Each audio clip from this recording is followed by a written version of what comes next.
Last month కపిలైటీ solutions drive మన ఇన్స్టిట్యూట్లో జరగడం జరిగింది. ఆ డ్రైవ్ వీడియో తర్వాత ఆ డ్రైవ్లో 50 మంది అటెండ్ అయ్యారు. అందులో 34 స్టూడెంట్స్ ఫస్ట్ రౌండ్ సెలెక్ట్ అయ్యి తర్వాత 34ని మనం సెకండ్ రౌండ్కి పంపించడం జరిగింది. ఆ 34లో 6 ఆఫర్స్ వచ్చాయి. సో 6 మంది ఇప్పుడు జాయిన్ అయ్యారు. మళ్ళీ అదే కపిలైటీ సొల్యూషన్స్లో మళ్ళీ రిక్వైర్మెంట్ 3 పొజిషన్స్ ఉన్నాయి. వాళ్ళని ఈరోజు మనం స్కెడ్యూల్డ్ ఇంటర్వ్యూకి ఒక 12 మందిని మనం పంపించడం జరుగుతుంది. సో ఈ వీడియోలని మేము చేయడానికి ముఖ్య ఉద్దేశం ఏంటంటే, చాలామంది ఐటీ ఇండస్ట్రీలో రెసిషన్ ఉంది, జాబ్స్ లేవు అని చెప్పేసి వాళ్ళు ఇంటికాడనే ఉండేస్తున్నారు అండ్ వేరే సెక్టార్స్కి వెళ్ళటం చూసి ఐటీ ఇప్పుడు లేదు అనుకుంటున్నారు. ఐటీ ఇండస్ట్రీలో అప్స్ డౌన్స్ అనేది నేను 2002లో ఎంసీఏ కంప్లీట్ అయిందంటే 22 సంవత్సరాల క్రితం. అప్పటి నుంచి ఇప్పటి వరకు 2004లో నేను సాఫ్ట్వేర్ ఇండస్ట్రీకి వచ్చాను. ఇప్పటికి 20 ఇయర్స్ కంప్లీట్ అయింది. అప్స్ డౌన్స్ అనేది ఇదంతా వింటూనే ఉంటాం. సో దానివల్ల మనకి జాబ్ రాదు ఏదో అని అనుకోవద్దు. సో జాబ్స్ ఉన్నాయి. ఫ్రెషర్స్కి మేము ఎన్నో వీడియోలలో మేము పెడుతున్న డ్రైవ్స్, ఇంటర్వ్యూస్కి పంపించేది, తర్వాత ఎవరెవరికి జాబ్ వచ్చిందని చెప్పి మేము వీడియోలు చేసి మేము ముందు ప్రజెంట్ చేస్తున్నాం. ఇదంతా ఇవ్వడం మెయిన్ రీజన్ ఏంటంటే, ఎవరైతే ఫ్రెషర్స్ జాబ్స్కి రావాలనుకుంటున్నారో వాళ్ళకి మోటివేట్ చేయడానికి వీడియోస్ చేయడం జరుగుతుంది. సో ఇప్పుడు నేను పంపిస్తున్న 12 మంది స్టూడెంట్స్ని ఒక్కొక్కరిని ఇంట్రొడ్యూస్ చేస్తాను. సో నీ పేరు? Kavitha sir. Yeah, qualification? Degree BCom computers. ఏ ఇయర్ పాస్ అయ్యావు? 23 పాస్ అవుట్. ఏ ఊరు? నానక్ నగర్ సార్. ఎక్కడది? ఇబ్రాహీంపట్నం. ఓకే, ఎన్ని ఇంటర్వ్యూస్ అటెండ్ అయ్యావు ఇప్పటికి? Third interview. Right, next. This is Soumya. I have completed my BTech in 2016. I am from Guntur and this is my third interview. Next.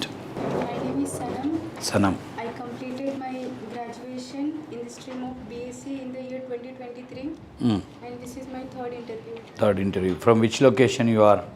I am from Shadnagar. Next. Myself, I am Sri Lakshmi. I completed my graduation in 23.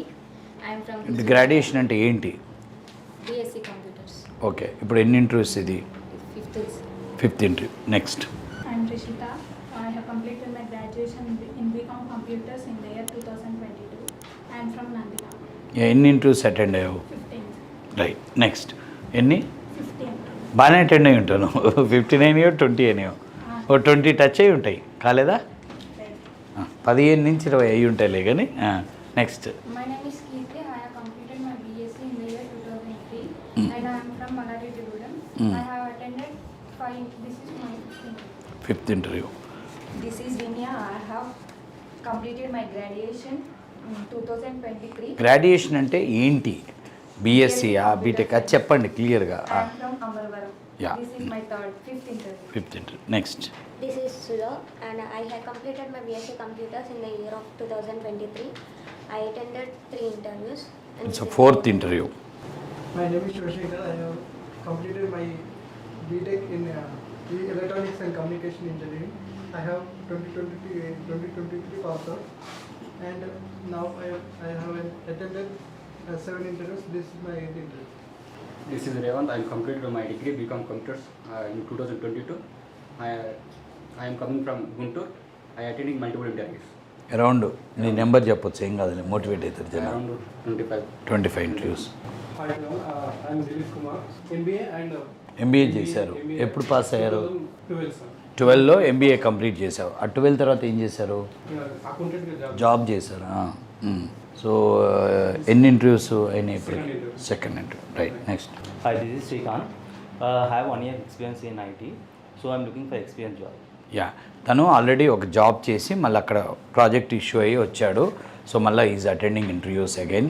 So ఈ videos అన్నీ చేయడానికి main reason ఏంటంటే, జనరల్గా మనకి degree engineering or normal degree చేసిన వాళ్ళైనా కానీ first point ఏంటంటే, ఏ డిగ్రీ చేసిన వాళ్ళైనా సాఫ్ట్వేర్ జాబ్కి వెళ్ళొచ్చు అనేది చెప్పడానికి చేసాం.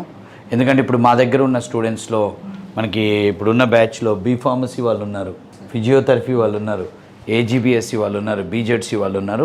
ఏ డిగ్రీ చేసిన ఇప్పుడు ఇక్కడ కూడా బీకామ్, ఎంబీఏలు ఉన్నారు. ఎవరైనా ఐటీ వైపు రావచ్చు, ఫస్ట్ పాయింట్. సెకండ్ ఏంటంటే, రీసెంట్లీ పాస్ట్ వాళ్ళే ఐటీలో ఫ్రెషర్ జాబ్కి వెళ్ళొచ్చు అనేది ఒకటి ఉంటుంది. గ్యాప్ ఉండగానే మీరు ఫేక్ ఎక్స్పీరియన్స్ పెట్టుకొని వెళ్ళండి అని అందరూ చెప్తారు. బట్ ఎట్టి పరిస్థితుల్లో నేను ఒకటే చెప్తున్నాను మీ అందరికీ, ఫేక్ ఎక్స్పీరియన్స్ జోలికి వెళ్ళకండి, చాలా ఇబ్బంది గురి అవుతారు. 10 ఏళ్ళ గ్యాప్ ఉన్నా మీరు ఫ్రెషర్గా వెళ్ళొచ్చు. మేము ఆల్రెడీ చాలా ఇంటర్వ్యూస్లలో చూపించాం 10 ఏళ్ళ గ్యాప్ ఉన్న వాళ్ళని మేము ఫ్రెషర్గా ప్లేస్ చేయడం జరిగింది. సో అదొకటి. మూడో పాయింట్ ఏంటంటే క్యాంపస్ ప్లేస్మెంట్స్ అవకాశం దొరకనప్పుడు మనం ఇంజనీరింగ్లు చదివిన వాళ్ళకి ముఖ్యంగా కాలేజీలలో క్యాంపస్ ప్లేస్మెంట్స్ ఉంటాయి. అది అయిపోయినాక వాళ్ళు బయటకు వచ్చిన వాళ్ళు కానీ కొన్ని నార్మల్ డిగ్రీ కాలేజీలలో ఎటువంటి క్యాంపస్ ప్లేస్మెంట్స్ ఉండవు. వాళ్ళు బయటకు వచ్చినాక ఒక normal BSc MPC or BSc computers normal degree BCom వీళ్ళు క్యాంపస్ ప్లేస్మెంట్స్ అనేవి వాళ్ళ డిగ్రీ కాలేజీలలో ఉండవు. సో వీళ్ళందరికీ కూడా ఐటీ వైపు రావచ్చు. బట్ ఐటీ వైపు మీరు రావాలి అన్నప్పుడు మీరు అసలు పర్టికులర్గా ఒక సాఫ్ట్వేర్ కోర్సు చూస్ చేసుకోవాలి. ఏ సాఫ్ట్వేర్ అసలు రావచ్చు అనేది ఫస్ట్ ఈ వీడియోల ద్వారా చెప్తున్నాం. నెంబర్ 2 ఏదైనా ఒక కోర్స్ నేర్చుకోవాలి. ఏ కోర్స్ నేర్చుకోవాలన్న కాడ చాలామంది సజెషన్స్ ఇస్తారు. వీళ్ళు ఫ్రెషర్ జాబ్ అయినప్పటికీ వాళ్ళు ఇచ్చే సజెషన్ ఎలా ఉంటుందంటే క్లౌడ్ నేర్చుకోండి, AWS నేర్చుకోండి, డెవాప్స్ నేర్చుకోండి అని చెప్తారు. క్లౌడ్ టెక్నాలజీస్లో ఎక్కడ కూడా ఫ్రెషర్ జాబ్స్ లేవు. అండ్ కొంతమంది పైథాన్ నేర్చుకోమని చెప్తారు. పైథాన్లో కూడా ఫ్రెషర్ జాబ్స్ లేవు. ఫ్రెషర్ జాబ్స్ ఉంది ఓన్లీ .NET జావా టెస్టింగ్. ఇందులో టెస్టింగ్లో number of jobs are less. Java కొంచెం లెంతీ ఉంటుంది కాబట్టి ఈజీ ప్రోగ్రామింగ్ ఎక్కువ ఫ్రెషర్ జాబ్స్ ఉన్న సబ్జెక్ట్ .NET మైక్రోసాఫ్ట్ .NET అది చూస్ చేసుకోమని నేను సజెస్ట్ చేస్తున్నాను. ఇంకొక పాయింట్ ఏంటంటే మొన్న ఒక 4 స్టూడెంట్స్ వచ్చారు 24 ఇంజనీరింగ్ స్టూడెంట్స్. వాళ్ళు వచ్చేసి నాతో అంతా మాట్లాడిన తర్వాత మేము డేటా సైన్స్ నేర్చుకుందాం అనుకుంటున్నాం, machine learning, artificial intelligence. Data science, artificial intelligence, machine లెర్నింగ్లు ఇప్పుడు మీరు ఆఫ్ క్యాంపస్ ప్లేస్మెంట్స్లో అంటే కాలేజ్ అయినాక నేర్చుకొని ప్లేస్మెంట్ అవ్వడం అనేది చాలా కష్టం. అసలు అందులో ఫ్రెషర్ ప్లేస్మెంట్స్ ఉండవు. ప్లస్ ఆ సబ్జెక్ట్ అర్థం అవటం కూడా చాలా కష్టం. సో ఇది కూడా చెప్తున్నాను. సో మీరు ఫస్ట్ ఆఫ్ ఆల్ మీరు చూస్ చేసుకునే కోర్స్ అనేది చాలా ఇంపార్టెంట్. చాలామంది రాంగ్ కోర్సులు చూస్ చేసుకొని అమీర్పేటలో అలా కోర్సులు అటెండ్ అవుతూ టైం వేస్ట్ చేసుకుంటారు. అసలు మీరు చూస్ చేసుకునే కోర్సులో మీరు ఏ కోర్స్ అన్నా చూస్ చేసుకోండి. Don't trust my words, not required to trust my words. ఆ కోర్సులో ఫ్రెషర్ ప్లేస్మెంట్స్ ఉన్నాయా అని ఒక నెల రోజులు రీసెర్చ్ చేయండి. 100 ప్లేసులకు వెళ్ళండి, 100 మందిని కలవండి. ఆ కోర్స్ చేసి ఫ్రెషర్గా ప్లేస్ అయిన వాళ్ళని 10 మందిని కలవండి. 100 ప్లేసెస్కి వెళ్ళి కనుక్కొని కన్ఫర్మ్ క్లారిటీ వచ్చినాకనే కోర్సులో జాయిన్ అవ్వండి. చాలామంది రాంగ్ కోర్సులు చూస్ చేసుకొని అమీర్పేటలో టైం వేస్ట్ చేసుకుంటున్నారు. అది చేయకండి. నెక్స్ట్ ఏంటంటే long running course, long running preparation అనేది చాలా ఇంపార్టెంట్. 2 months 3 months ఏదో జరుగుద్ది అనుకోవటం అబద్ధం. ఫస్ట్ ఒక 4-5 నెలలు నేర్చుకోవడానికే పడుతుంది. అది కూడా 2 గంటలు 3 గంటల్లో కాదు. మీరు మార్నింగ్ 9కి వచ్చి 6 వరకు మీరు అటెండ్ అవ్వాలి. నెక్స్ట్ ఏంటంటే ఇంటర్వ్యూస్ కూడా మీరు టైం పెట్టుకోవాలి. ఒక 4 నెలలు 3 నెలలు పడుతుంది. సో అలా చేసినప్పుడు మాత్రమే మీకు ఆ యొక్క ప్రాసెస్లో జాబ్లు వస్తాయి. All the very best.